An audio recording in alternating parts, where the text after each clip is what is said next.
The Prime Minister and his cabinet say message received after losing a riding held by the Liberals for most of the last century. Obviously, it would have been nicer to be able to win and hold Verdun, but there's more work to do, and we're going to stay focused on doing it. Every time Canadians express themselves, we have to listen and be humble. I would say we need to redouble efforts as well to show that the Liberal team is the best team. We need to do more to address the question of affordability. Groceries are too expensive. We have to do a better job of demonstrating to Canadians what our vision is, what we stand for. I think it just deepens our resolve to keep up the work, to focus on delivering for Canadians.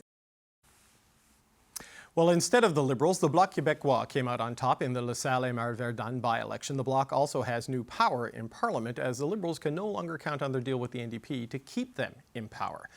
Bloc Québécois leader Yves-François Blanchet says he plans to use that new leverage. What we have seen is that Quebecers want less an election than Canadians. And I believe they understand that there is an opportunity to get something out of the situation. The NDP, meanwhile, came third in that Montreal race, but over in Winnipeg, the party held its longtime stronghold Elmwood-Transcona, despite a surge in the Conservative vote. We're the only federal party that was competitive in two elections, in two by-elections. We showed Canadians that we can beat Conservatives. The Liberals show that they are no longer something that Canadians want as a choice. They are done. Well, the Liberals will face their next test next week, as Conservatives will have their first chance to topple the Trudeau government with an opposition day that should lead to a confidence vote. Let's talk about all of this with the Tuesday Power Panel. Shachi Kurl is the president of the Angus Reid Institute. Michelle Cadario is a former Liberal National Campaign Director. Françoise Boivin is a former NDP MP. And here with me in studio, Kate Harrison is a Conservative political analyst. Okay. A lot's happened in the last 24 hours, if you've been paying attention. Michelle, I wonder where you think another by-election loss in another seat, in another city, in another stronghold leaves the Liberals, and where it leaves this Parliament after what Mr. Blanchet said, that he's unlikely to sign on for a Conservative opposition motion on climate. But let's see where we are in the middle of October. Where are we right now? Well, you know, I'm not sure, despite the devastating loss, that a lot has changed. I don't believe that any other opposition party, except for the Conservatives, are gung-ho to get us into an election. Now, I will admit it was quite curious, the hints that were dropped about mid-October, and so I guess we have to keep our eyes open on that.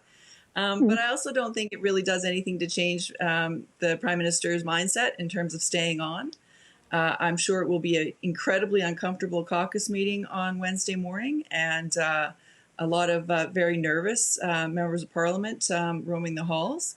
But I don't think that there's any imminent threat of an election. The fundamentals stay the same. The NDP don't have any money. You know, yes, they held Winnipeg, but come on, that's like the last seat that they would lose. And from Mr. Blanchet, it doesn't sound like they're in any hurry either. So I think it's kind of keep it going. Françoise, I know there's no indication of change in the mindset of the Prime Minister and the Prime Minister's office, at least not at this point. But I was interviewing Jean-Yves Duclos earlier in the show, and the fact is a Prime Minister from Montreal wasn't an asset in a campaign in Montreal. They wouldn't even put him on the posters. And that has to be a difficult thing for a politician like Justin Trudeau to handle today. And it's the case in Montreal, but in the next general election, I think we'll see the same thing in many provinces. The name Justin Trudeau, what Alexandra Mendez was saying, that she heard on the ground was sheer reality. Maybe it was not elegant to share it with the media, but it's sheer reality. They have, and I'm sure Justin Trudeau, the Prime Minister, is well aware of it, and that's why they made their campaign the way they made it. Usually, boy, in 2015, I thought I was running against Justin Trudeau in my writing, to be quite frank. And nowadays, I'll be surprised to see the Liberal MP in my writing with one picture of Justin Trudeau. So that is kind of the case as is during that by-election. At the same time, I keep hearing this is a stronghold. We have to understand that LaSalle-Émard used to be Paul Martin's writing, but they joined Verdun to that part, and Verdun has always had a big leaning of blocists. So the fact that it was so tight yesterday makes me wonder. It's not a relief or salvation for the Liberals, but it means that when they'll be in a general campaign, and the same with the NDP, it'll be interesting to see how they go. And it's true, Monsieur Blanchette was bang on when he said the divorce between the Liberals and the NDP in Quebec helped the Bloc in one aspect. It gave them relevance, which they seem to have zero before that. And they could claim that they would go after different things. You even had Monsieur Blanchette telling you what he was asking and so on and so forth. But you also heard the QP today. If you think this parliament is going to last long with the way the three political parties were grouping against the government, and the government was making no quarters of anybody being the Bloc, being the NDP or the Conservative, I can see why Monsieur Blanchette is playing Jojo Savard, the psychic, and talking about a mid-October. Yeah. Well, look, it was an unpleasant question period today. I think if people watch it, deeply personal in a lot of ways that I don't know is necessarily a good thing. But look, you can quibble whether LaSalle-Émard-Verdun, because of the way it was reconstituted over the years, was a stronghold or not. But 3 elections in a row, 43%. And last night under 30. Nobody got to 30. So, Kate, I know the Conservatives didn't win any of the seats last night, had a big surge in the Winnipeg seat, but the NDP vote held. What do you make of where we are based on the numbers and the reaction that we saw today? Yeah, a few things as far as it goes for Montreal. Not really clear that the breakup of SACA did all that much to help differentiate the NDP there, placing third in a riding that they would normally be a little bit more competitive in. It didn't seem to play out there. Maybe it did in Winnipeg. And I would suggest that, part of the rationale to tear up that agreement when they did was likely a reaction to what they were hearing at the doors and a lot of unfavorability towards being grouped with Justin Trudeau. And when you look at how narrow that margin was, David, I think that could have been the difference maker for the NDP. The upshot for the Conservatives is obviously that they have managed to chip away at a very significant NDP stronghold in Elmwood, overcoming about a 16-point gap since the last election. So if you think about this from a trend perspective, I would suspect to see a lot more focus on Jagmeet Singh and the NDP from the Conservatives, less so on the Liberals, because that's really where their accessible voter pool is now. It's in the Elmwoods, it's in the Timmins, James Bays, and other places that have been historically NDP. The blue-orange ones. Yeah, and look, and Shachi, we saw in Elmwood, Transcona, we never expected the Liberals to have a shot at this seat. The Liberals didn't, but they got less than 5% of the vote from like 15 in the general last time. The People's Party vote completely sort of cratered, and it looks like a lot of this all just kind of went to the Conservatives. When you look at LaSalle, when you look at Elmwood, and you look at the reaction today, what do you see? Well, of course, we're going to spend a lot of time, and we have spent a lot of time talking about that Liberal loss in Quebec. But I think the undertone and the subtext there, as Michelle raised and as Kate raised, is really the fortunes of the NDP. Yes, they hung on in Manitoba, but this was a party whose proxies and whose communicators were out just a week ago, 5 days ago. I was on a panel with Anne McGrath in Toronto at a conference. She said, "We're feeling something on the ground in Verdun. We're feeling something on the doorstep." It was a third-place finish. And the real challenge for the NDP right now is that over the last 2 years, you have seen the Conservatives just eat into Liberal support. The Conservatives are up 14 points and holding.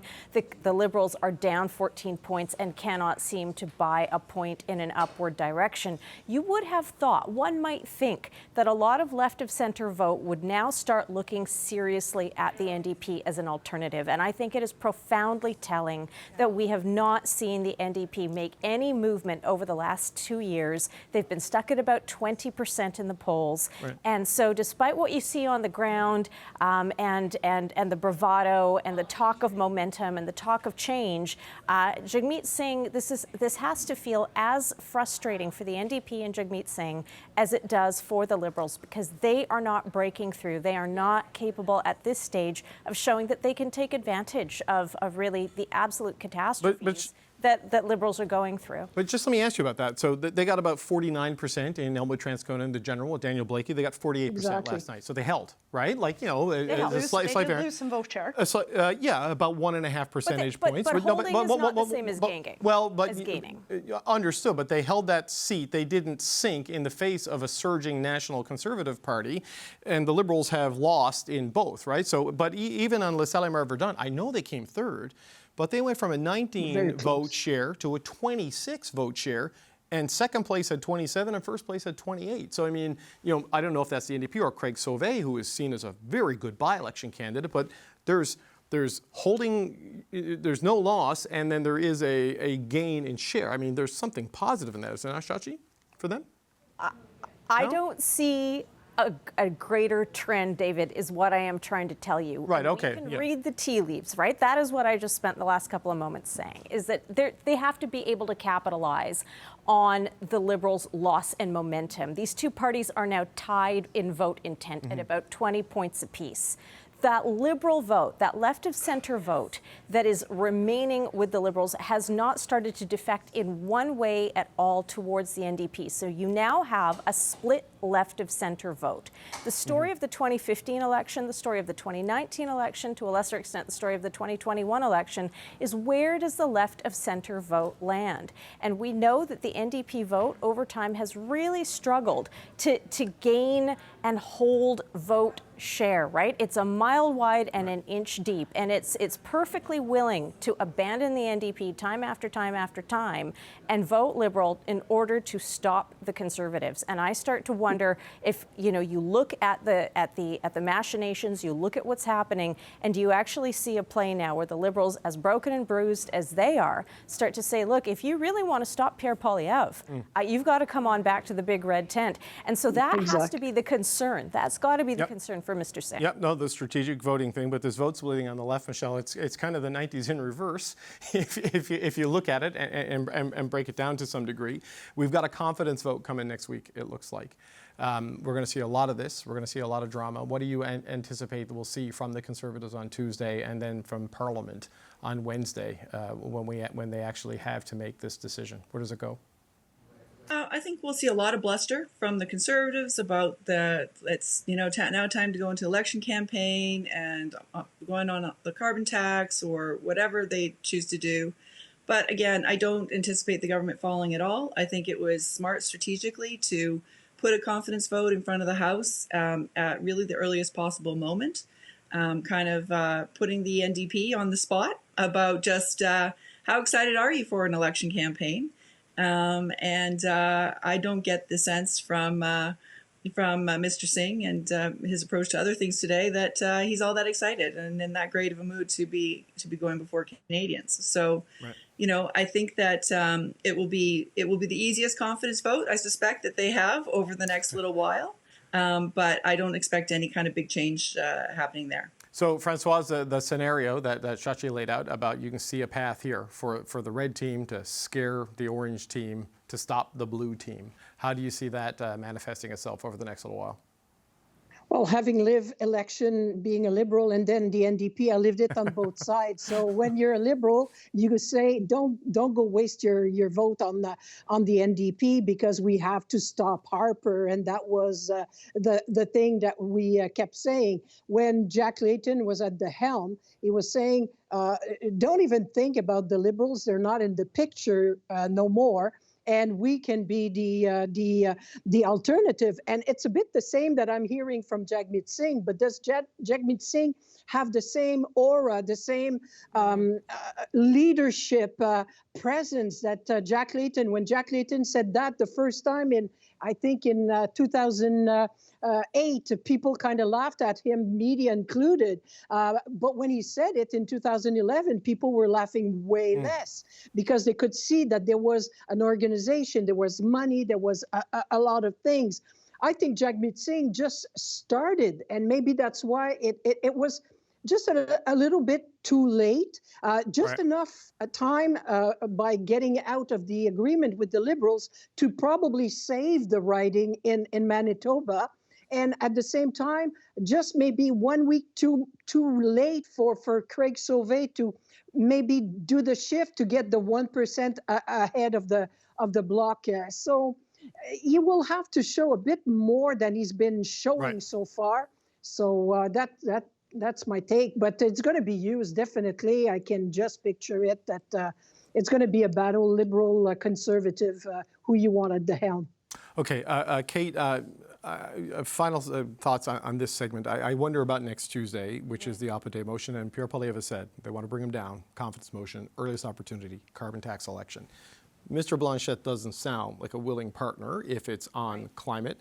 I'm not sure. Jagmeet Singh's distancing from carbon tax. I'm not sure if he'll bring it down, though I think there's some frustration in the NDP circles that before pharmacare is done, which, by the way, was in their supply and confidence agreement that they ripped up, they're going into this. How does Pierre Poilievre find someone to back him in his confidence play when all the fundamentals are stacked against the people he needs to vote with them, and on the issue he wants to fight the election on, he's offside with the other parties? Yeah. It would be in the best interest, I think, of the motion to be as bare bones as possible, because that will be very difficult for the NDP and the Bloc to refuse. If this is a straight up confidence motion, kind of devoid of referencing carbon tax, et cetera, it will place the other parties, I think, in a very uncomfortable position, because it is truly about whether or not you want to keep Justin Trudeau and the Liberals in power. I think beyond the Ottawa bubble, most Canadians will see an effort to bring down the current government, with which they are very dissatisfied, and the Conservatives further contrasting and positioning themselves as the alternative to the Liberals. So, will voters be debating, okay, well, it made sense that the Bloc actually didn't vote for this particular motion because it referenced a carbon tax? I don't think that's an argument that happens really outside of Ottawa. I will see, a number, I suspect we'd see a number of voters say, why are we not using this opportunity to get rid of this government with which we're very dissatisfied? Right. Liberals say they are taking stock after last night's by-election loss in Montreal. It would have been nicer to be able to win and hold Verdun, but there's more work to do, and we're going to stay focused on doing it. We are here to work for Canadians, and that's what they expect from us, taking stock of what happened, but also looking forward. It's a tough loss for us, but just because you lose the battle doesn't mean you don't continue with the fight. I can say that we have work to do, and we're going to do that work for Montrealers, for Quebecers, and for Canadians. Prime Minister Trudeau told reporters it isn't fun to come so close to a win and lose, but the defeat in LaSalle-Émard-Verdun was the second by-election loss in what should have been a safe Liberal seat in the last 3 months. What do the results tell us about how voters are feeling across the country? Dan Arnold is the Chief Strategy Officer for Pollera, and he joins me now. Dan, thanks for coming back. It's good to have you here again. Yeah, no problem. Okay, so look, in the last 3 federal elections, you were polling and doing strategy for the Liberals. The Bloc broke through in what should be a pretty strong Liberal riding. What do you make of LaSalle-Émard-Verdun? Yeah, I mean, it's an interesting by-election result in the sense that you had 3 parties that were scrunched within 2 points of each other, which is very rare. Like most people, I have a spreadsheet full of by-election results that goes back 30 years at home, and I was looking through those, and I mean, you can't find an election that close between 3 parties within the last 20, 30 years in by-elections. So, it's something that it could have gone different ways, 250 votes here, 250 votes there. If it's a rainy day, maybe it's a different outcome. But, that's probably not consolation. And even if the Liberals had squeaked out a win, they still would have been down 15 points from the last election campaign, which is not a good result at the end of the day. Yeah, as we were signing off last night, I was saying the Liberals are either going to win this narrowly or they're going to lose this narrowly. And unfortunately for them, it was the loss outcome. So, you got a shot chaser, Toronto, St. Paul's, LaSalle-Émard-Verdun, Toronto and Montreal crucial to the Liberal wins. I mean, what message should the Prime Minister take from this? They say they're taking stock. They said that after St. Paul's. Where are they? Yeah, if anything, I mean, the Liberal vote went down more last night than in St. Paul's even. St. Paul's, they went down 9 points from the last election. They still got 40, I think, 16 right? points. It was a bigger drop this time, even there. It doesn't feel like maybe as big of a shock because it is the second time around. Last time, St. Paul's, it was the first by-election Trudeau had lost from a held Liberal seat since he'd been Prime Minister. And, the second time, I guess, doesn't feel as shocking for people. It's like, on the weekend, there was another assassination attempt against Donald Trump, and people just kind of shrugged because it was the second time it had happened, even though it's a big deal. So, I'd imagine, nevertheless, it's another data point on the growing list of data points that things are not going great right now for the Liberals. The question for them is not so much how we're doing right now, because everyone knows the answer to that. It's not good. The question is there a pathway out of this hole that we're in right now? And that's, I'm sure what they're discussing and thinking about. Okay, that's what I want to talk about, because I just want to show, if we can, just how close it was in LaSalle-Émard-Verdun, right? As you say, you've never seen anything like that. Look at that, right? 28% for the winner, 26.1% for the third place candidate. The Liberals right in the middle of that at 27.2%. The path back conversation. This is a Montreal seat. He's a Montreal MP, the Prime Minister. The Prime Minister from Montreal should be able to campaign as an asset for his team in Montreal, and he couldn't do it in this election. They wouldn't even put his picture on the signs. And I'm not saying this is like a hater, but like that is a pretty big message. So how do you come back when in your hometown you can't do that? Yeah, I think the challenge that the Liberals face is really one of just people are feeling pretty cruddy about their lives right now. And, if anything, maybe the news today about inflation being down, that could be a hopeful sign if you're looking for a hopeful sign and something that could suggest that maybe there are better times ahead. But yeah, honestly, I think as long as we're in an environment where people are stressed about high interest rates and food prices and they're looking for someone to blame, it's really hard for the government to do anything to swim against that current. They can do some things, I think, to draw a contrast with opponents, and maybe that helps a little bit there. But the fundamental, I think, condition they need to have to win the next election is for just people to be feeling better about their lives. And again, maybe things like lower interest rates, lower inflation will be moving us closer to that condition being in place. So, there's going to be endless punditry that, the Liberals need a change in leadership. Liberals point to the Kamala Harris switcheroo with Joe Biden and how that's reinvigorated the Democrat campaign down there. But, there's a lot of polling that says none of the obvious candidates necessarily make things any better for the Liberals. I mean, what are your thoughts? I mean, could a change in leader be the thing that heals all of their challenges, or is it just more fundamental than that? I think it's more fundamental than that. Ultimately, people will still feel, a new leader is not going to change how people feel. And if they're feeling like the government has let them down for 9 years and has been out of touch, especially if it's somebody who was in that government, I don't know if that changes things. It would, I think, get voters to perk up their eyes and ears a little bit more, but it ultimately would come down to how someone else would perform. And I think, Kamala Harris, looking at her debate versus Joe Biden's debate, it's night and day. He was ready to be put out to pasture after that one, and she just, wiped the floor of Donald Trump. So I think, it's not so much what has the immediate impact, but, who is the best person to lead the Liberals in the next election campaign when it comes to ability to, win a debate, to hold rallies, that sort of thing. I think people still think the Prime Minister has those types of skills. Maybe some other people do, but that's an unknown for sure. Yeah, and look, he's an incredible campaigner, having seen him up close doing that. And there is the I guess the hope that people think if there was a change, you raise the ceiling, but there is the risk that you also lower the floor, and that's sort of the conversation that happens right now. But we have seen post Nanaimo more aggressive sort of tone being struck by the Liberals. You say the contrast points that you mentioned as a way back. Can it just be a change in tone from the same people in the same jobs? Does that give you the contrast you're looking for? I think it helps. I think people will, ultimately be, as you get closer to an election campaign, thinking more and more about the choice that is before them. And in by-election, it's easy if you're angry just to get out there and send a message. But in a general election, there is a real kind of choice of who's the leader is going to be. So, I think drawing a sharp contrast with Poilievre, ideally backed up by some advertising maybe and something a little bit harder in terms of what that message is, would be helpful. Will it be enough? I don't know, but it can certainly get them in the right path, I think. Okay, just your quick thoughts. Obviously, a very good night for the Bloc Québécois. Taking a Liberal seat on the island of Montreal is a great win for them. Jagmeet Singh held Elmwood-Transcona and had a vote increase, but came third in LaSalle-Émard-Verdun. The Conservatives grew in Elmwood-Transcona, but didn't flip a seat, but a good sort of test for their top-line polling in that by-election. Jagmeet Singh, though, the 1-1, finishing third in LaSalle-Émard-Verdun, they're very excited about that. How do you see the NDP's night in terms of these two outcomes?